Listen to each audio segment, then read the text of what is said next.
సీత, పుట్టిన నా మేనల్లుడికి పెళ్ళానిచ్చే బాధ్యత నా చెల్లెలు నా మీద పెట్టింది.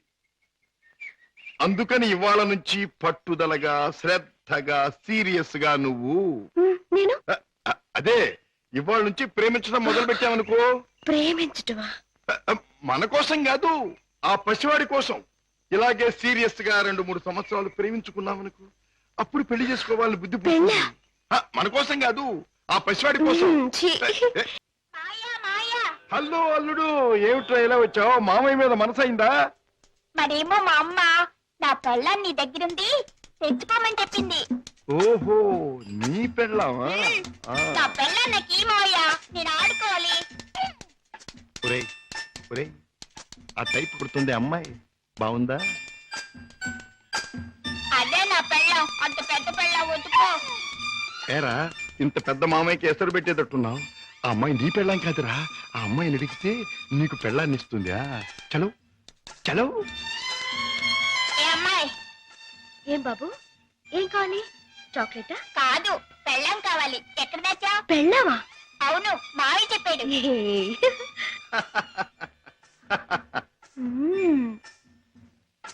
అమ్మా అమ్మమ్మమ్మమ్మమ్మా, అబ్బా అయ్యో. ఏం బే బాబాయ్ కుంటున్నావు? బాబు ఏం చెప్పను, సంకెళ్ళి మూతికి తగిలి మూతెళ్ళి మోకాలు కొట్టుకుంటే మోకాలు నెత్తిలు ఆకాశాన్ని కొట్టుకోబోయింది. కొట్టుకోపోయింది. బాబాయ్ గారు, మీరు పాత అలవాటు ప్రకారం ఎవడి జేబులోనో చెయ్యి పెట్టబోయి ఉంటారు, వాడు వాయించుంటాడు. నేనే తప్పు చేయలేదు బాబు.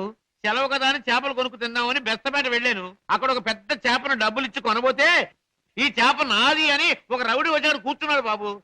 అయ్యయ్యో, నీదేంటి నాది అని ఇంకా నేను అనలేదు బాబు. వాయించేశాడు బాబు నన్ను.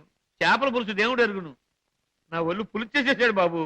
ఇది నీకు అన్యాయం, మా బాస్తో చెప్తాను, మా బాస్ని తీసుకొస్తాను అని అంటే ఏమన్నాడో తెలుసా బాబు? ఏమన్నాడు? ఏయ్ చెప్పుకోబే, దమ్ముంటే మీ బాస్ని తీసుకురా, ఇద్దరిని కలిపి కోసి పులుసు పెట్టుకుంటాను అన్నాడు బాబు.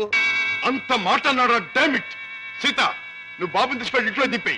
బాబాయ్ పద.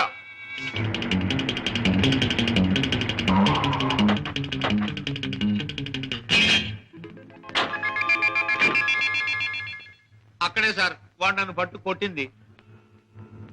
పద. సార్ సార్ సార్ నాకు భయంగా ఉంది సార్, నేను కారులో ఉంటాను సార్. నేను వింటున్నాను కదరా, పద. అయ్యో అయ్యయ్యో, ఇప్పుడే కదా సార్ తన్నాడు. బాబు బాబు బాబు కదా నా బాబు. వీరికి సన్నాసి. 5 రూపాయలమ్మా, ఇదిగో, ఇక్కడ రౌడీ నాకు లేవడు. ఆడితో ఎందుకు బాబు గొడవ? మీ దారి మీరు వెళ్ళిపోండి. పెడతాను కానీ వాడు ఎక్కడున్నాడో చెప్పండి. ఇక్కడే ఉన్నాను బే.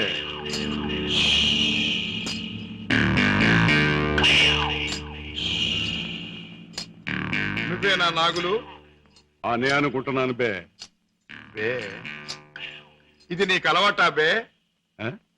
అన్యాయంగా మనుషుల్ని కొట్టడం నేరమని నీకు తెలుసా? పేదరీతులు నాతో చెప్పక. నేను చేసిన పని నాకు న్యాయమే అనిపిస్తుంది. న్యాయం అని నీ ఇష్టం వచ్చినట్లు ప్రవర్తిస్తే చట్టం శిక్షిస్తుంది. చట్టం, శిక్ష, నేరం ఇవన్నీ మనకు అనవసరం. సముద్రం లాంటి ఈ పేటలో మనం తిమింగలం. దమ్ముంటే తెలుసుకున్నారా? లేకపోతే నోరు మూసు తలంచూపో. అంతేగాని ఈ నాగులు గారి దగ్గరకు వచ్చి రూల్స్ గిల్స్ అంటే తల మీద బొమ్మిడలు ఏం చేయగలరు. మన గురించి కావాలంటే ఈ పేటలో ఈ సన్నాసినే అడుగు. అవునులే, పేటలో పెద్దగా మురిగే ప్రతి కుక్క గురించి ప్రతి సన్నాసికి తెలిసే ఉంటుంది. మాటలతో నన్ను రెచ్చగొట్టకు. బొస్సు కొట్టేయగలను. కొట్టక కూరలు పీకేయగలను. అంత మునగడివా?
ఆగండి. నాగులు ఇతనెవరో తెలుసా?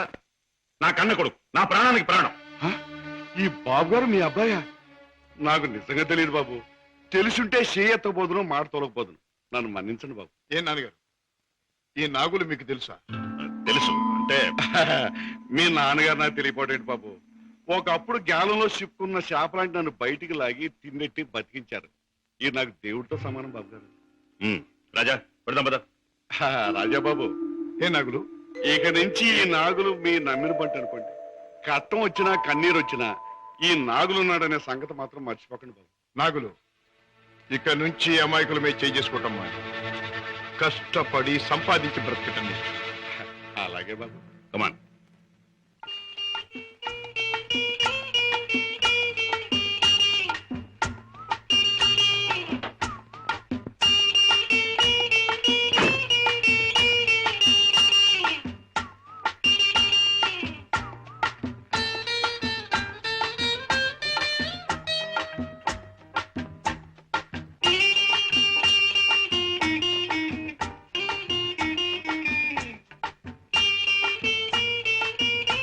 Very good, very good, very good. నాతో డాన్స్ చేస్తావా? నీతో పోటీ చేస్తే నేను ఓడిపోవడం ఖాయం రా. కింద పడేస్తావు. దింపు తాతయ్య. నువ్వు ముద్దిస్తే గాని దింపనరా. చీ, ముద్దివ్వడానికి నువ్వే ఆడపిల్లవా? ఓడు, నీతో మాటల్లో పోటీ చేసినా ఓడిపోవడం ఖాయం రా. రామయ్య బాబు, పద్మ వచ్చిందా? ఏం డాడీ, మీ ఆరోగ్యం అది? బాగానే ఉందమ్మా. పద్మ, మీ కాపురాన్ని గురించి ఎప్పటికప్పుడు వింటూనే ఉన్నాను. కిషోర్ పట్టుదలకి, ప్రయోజకత్వానికి చాలా ఆనందిస్తున్నానమ్మా. తాత, నువ్వు కథ చెప్తానన్నావు, చెప్పవా? ఓహోహో అన్నాను కదూ. అవును రోయ్, చెప్తాను పద, చెప్తాను పద. దా. అమ్మా పద్మ, నువ్వు బుల్లిబాబుని ఎత్తుకుని అయ్యగారింటికి వచ్చినప్పుడేనమ్మా అయ్యగారి ముఖంలో నవ్వు కనిపిస్తుంది. మనవడంటే అయ్యగారికి భలే ఇష్టం. ఓహో అలాగా, ఇట్స్ ఆల్ రైట్. రేపు కోర్టులో కలుసుకుందాం. Good night.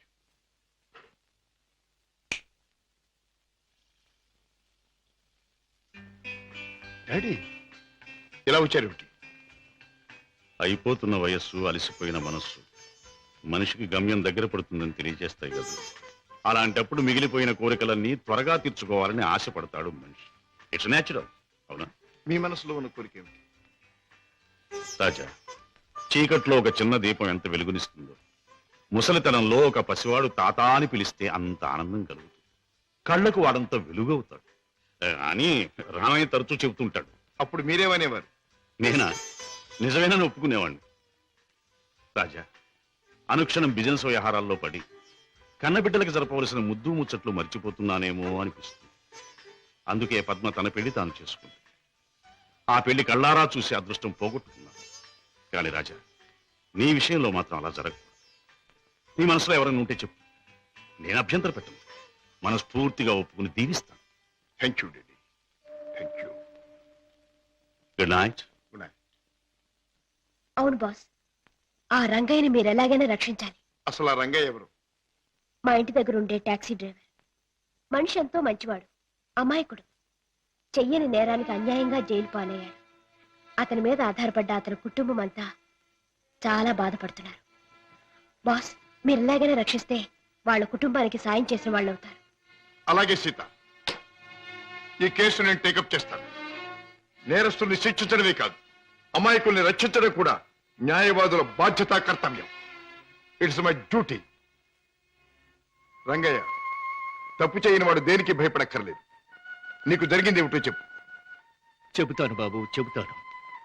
బెస్తపేటలో ట్యాక్సీ పెట్టు కూర్చున్నాను. ఇంతలో ఓ పెద్ద మనిషి చేపల గంప డిక్కీలో పెట్టించి ట్యాక్సీ ఎక్కి కూర్చున్నాడు.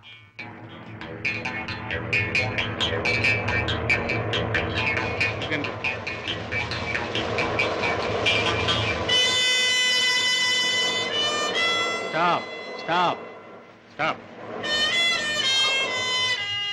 వెనకాల డిక్కీ తెరు.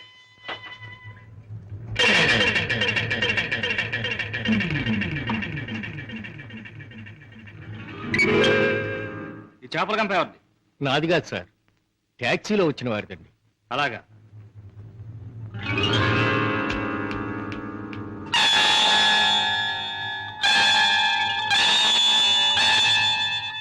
ఏరా, చాలా తెలివి మీరిపోయారా మీరు? నాకేం తెలియదు సార్. ట్యాక్సీలో ఉన్న పెద్ద మనిషిదేనండి. ట్యాక్సీలు ఎవరు లేరు సార్. దొంగ విధవ, పోలీసులు కళ్ళు కప్పి బంగారం రవాణా చేస్తావా? పట్టుబడగానే లేని పెద్ద మనిషి పేరు చెబుతావా? నీ సంగతి, నీ ముఠా సంగతి తెలుస్తాను. అలా తప్పు చేసినాడు, తప్పించుకున్నాడు. నేను జైలు పాలయ్యాను. బాబు గారు, రోగిష్టి నా భార్య, విటోడైన నా కొడుకు, మొగుడు విడిచిపెట్టి నా కూతురు, నేను లేకపోతే అనాథలైపోతారు బాబు. రంగయ్య, బాధపడక. నేరస్తుడు తప్పించుకుపోలేడు. అన్యాయంగా చట్టం చేతిలో ఎరుకున్న నిన్ను నేను కాపాడతాను. నీ టాక్సీలో ఎక్కిన మనిషి ఎలా ఉంటాడు, ఏమేం మాట్లాడాడు, అవన్నీ చెప్తావా? ఏ టాక్సీ వస్తావా? నా పేరేం ట్యాక్సీ కాదయ్యా. నీ పేరు ఏమిటి తెలుసుకునే టైం లేదు నాకు. వస్తావా లేదా? అయ్యయ్యో, ఉండవయ్యా, రావటానికే కదా ఉన్నాం. అయితే మీరు ఆ బొట్టు తీసుకెళ్ళి దిక్కులు పెట్టు.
నీలాంటి దేశద్రోహులు చట్టం నుంచి తప్పించుకోలేరు. నీలాంటి దుర్మార్గులు ఈ స్మగ్లింగ్ నేరాలు చేస్తూ ఉంటే పాప అమాయకులు శిక్షించబడుతున్నారు. నువ్వు చేసిన వెధోపరికి పాప టాక్సీ డ్రైవర్ జైలు పాలయ్యాడు. పెద్ద దేశభక్తునంటూ నేరస్తులను పట్టుకుంటాను, దేశద్రోహులు శిక్షిస్తానని కబుర్లు చెప్పే నీ ఇంట్లో ఉన్న పెద్ద దేశద్రోహి. ఏమిటి మీ నాన్న ఒక పెద్ద స్మగ్లర్ చేస్తాం.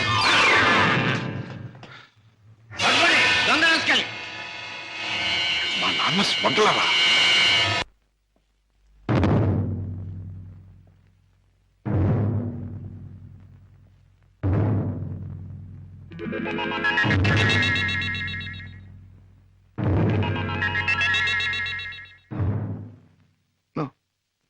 నేను నమ్మలేను.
మిస్టర్ శశిభూషణ్, మొన్న నువ్వు లండన్ లో విలువ కట్టిన వజ్రాలను మళ్ళీ నువ్వు ఒకసారి చూడాలని అవతల స్మగ్లర్స్ అడుగుతున్నారు.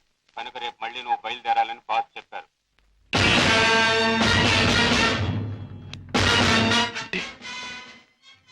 నేను విన్నది నిజమేనన్నమాట. Daddy is smuggler, daddy is criminal.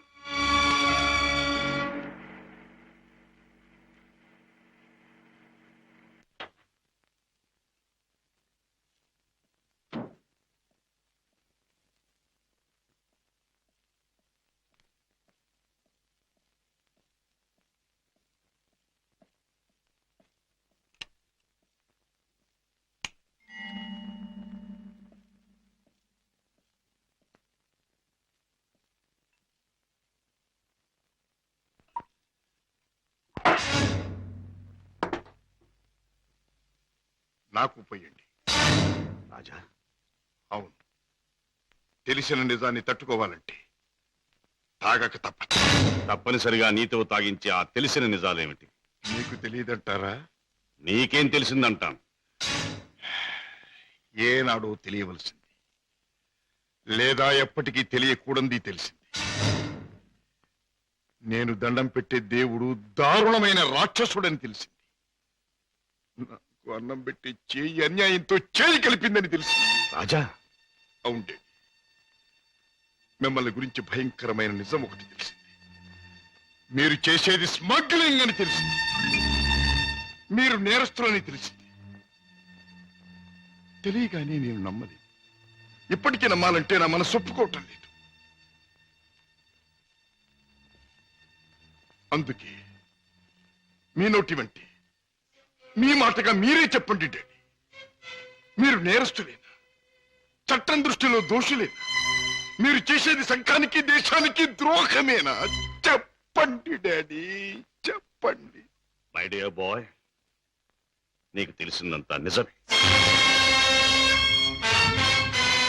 Yes, ఇన్నేళ్ళు ఈ నిజం నీకు తెలియకూడదని తాపత్రయపడు. కానీ తప్పుని నిప్పుని ఎంతో కాలం దాచలేమని ఇప్పుడు అర్థం.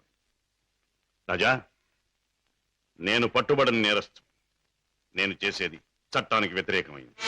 అంటే ఇంతకాలం మీరు నాకు పెట్టిన అన్నం, నేర్పించిన చదువు, ఏర్పరిచిన సౌకర్యాలు, తీర్చిన సరదాలు అన్నీ అన్యాయపార్జనతో సమకూర్చినవి, అంతా పాపిష్టి సొమ్ముతో తెచ్చినదేనా డాడీ? దౌర్భాగ్యపు డబ్బు కోసం, అస్థిరమైన ఐశ్వర్యం కోసం మీరు ఈ అవినీతికి దిగుదారా? లేదురా, లేదు. డబ్బు మీద ఆశతో, సంపద మీద వ్యామోహంతో కాదు నేను ఈ దారి పట్టాను. కట్టుకున్న మనిషి మీద ప్రేమతో, కన్న బిడ్డ మీద మమతతో తప్పనిసరి ఈ తప్పు దారి పట్టాను. డాడీ, పసివాడిగా ఉన్నప్పుడు నీకు పాలు లేక, జబ్బుతో మంచంలో ఉన్న మీ అమ్మకు మందు లేక, నిరుద్యోగిగా ఉన్న నాకు వేరే దారి లేక వీధిన పడ్డాను. మానవ అభిమానం విడిచి తెలిసిన ప్రతివాడి ముందు చెయ్యి చాపాను. నా భార్యా బిడ్డలను రక్షించమని అడిగాను, అర్థించాను, ప్రార్థించాను. కానీ ఏ ఒక్కడూ పట్టించుకోలేదు. మనిషికి మనిషి సాయపడని ఈ లోకంలో సాయపడేది మనిషి సృష్టించిన డబ్బే. నా భార్యా బిడ్డలు బ్రతికించుకోవడం కోసం, ఆ డబ్బు కోసం జీవితంలో మొదటిసారిగా తప్పుదారి తొక్కాను. ఆపై నా పిల్లల్ని పెంచుకోవడానికి, 2 పూట్ల అన్నం పెట్టుకోవడానికి అరణ్యం లాంటి ఈ లోకంలో ఆ తప్పుదారి నాకు తప్పలేదు. Those unavoidable circumstances have driven me to this state. Daddy, ప్రతి నేరస్తుడు తాను చేసింది న్యాయమని చెప్పుకోవడానికి తగినంత కారణం ఉండొచ్చు, కథ ఉండొచ్చు. కానీ ఎంత మాత్రాన అతను చేసింది నేరం కాకపోదు. రాజా, కన్నబిడ్డలకి తిండి పెట్టడం కోసం ఒక జంతువు మరొక జంతువుని చంపుతుంది. దాని సృష్టి సహజం అంటాం. వాటికున్న ప్రేమానురాగాలు మనుషులకు ఉండకూడదంటావా? ఆ ప్రేమానురాగాల వల్ల చేసే పనిని తప్పంటావా? ప్రేమానురాగాలు ఉండొచ్చు, కానీ జంతువుల కంటే మనుషులు ఎన్నో వేల రెట్లు గొప్ప ప్రాణులు కనుక ధర్మం, న్యాయం సంగతి కూడా ఆలోచించాలి. అయితే ఒక తండ్రిగా నా బిడ్డల్ని నేను రక్షించుకోవటం నాకు న్యాయం. వాళ్ళ కోసం ఏ పని చేసినా అది నాకు ధర్మమే. డాడీ, మా మీద మీకు గల ప్రేమ మిమ్మల్ని నేరస్తుడిగా మార్చినందుకు నేనెంతో జాలిపడుతున్నా. ఇంతకాలం ఆ పాపిష్టముతో మమ్మల్ని పోషించే కంటే ఆనాడే మా ప్రాణం తీసినా బాగుండే. రాజా, నువ్వు ఒక బిడ్డగా తండ్రి అయి ఉంటే ఈ మాట అనలేకపోయేవాడు, ఆ పని చెయ్యలేకపోయేవాడు. డాడీ, బిడ్డని చెప్పలేకపోతే నేనైనా చచ్చిపోయేవాడిని కానీ మీలా తప్పులు మాత్రం చేసేవాడిని కాదు. ఇంతకాలం ఈ పాపిష్టి సొమ్ము తిన్నానంటే చచ్చా నా మీద నాకే అసహ్యం వేస్తుంది. అన్యాయపార్జనతో న్యాయవాద వృత్తి చదివానంటే నా మీద నాకే కోపం వస్తుంది. ఇంట్లో నేరస్తుని ఉంచుకుని బయట నేరస్తుని విచారించి జైలుకి పంపుతున్నానంటే నా మీద నాకే I can't stay here for a minute. నేను ఇంట్లో ఒక క్షణం కూడా ఉండదు. రాజా రాజా ఒక్క మాట. ఆడపిల్ల కన్నవాళ్ళని వదిలిపెట్టి వెళ్ళడం సహజం. కాని కన్న కొడుకు కడదాకా కన్నవాళ్లతోనే ఉంటాడు. పోయాక కాటిదాకా సాయం వస్తాడు. కొరివి పెట్టి సాగనంపుతాడు. ఆశతో నీ మీదే ప్రాణాలన్నీ పెట్టుకున్న ఈ డాడీని అర్ధంతరంగా ఒంటరిని చేసి వెళ్ళిపోతావా? డాడీ, నేను వెళ్ళిపోతున్నది అన్యాయపాలయం లాంటి ఇంట్లో నుంచి, చట్టాన్ని వ్యతిరేకించిన ఒక నేరస్తుడి నుంచి. అంతేకాని మా డాడీ మనసులో నుంచి కాదు. నేనే మీకు కావాలనుకుంటే బ్రతికిన మీ జీవితాన్ని, సంపాదించిన ఆస్తిపాస్తుల్ని, మీ ఇంటిని, మీ సర్వస్వాన్ని మీరు వదులుకోవాలి. ఒక సామాన్యమైన మనిషిగా, మమత నిండి ఉన్న ఒక మామూలు తండ్రిగా ఎప్పుడు మీరు నా గడపలోకి అడుగు పెడతారో అప్పుడు ఆప్యాయతో మీ చేయందుకుంటాను. ఆదరంతో మిమ్మల్ని లోపలికి తీసుకుపెడతాను.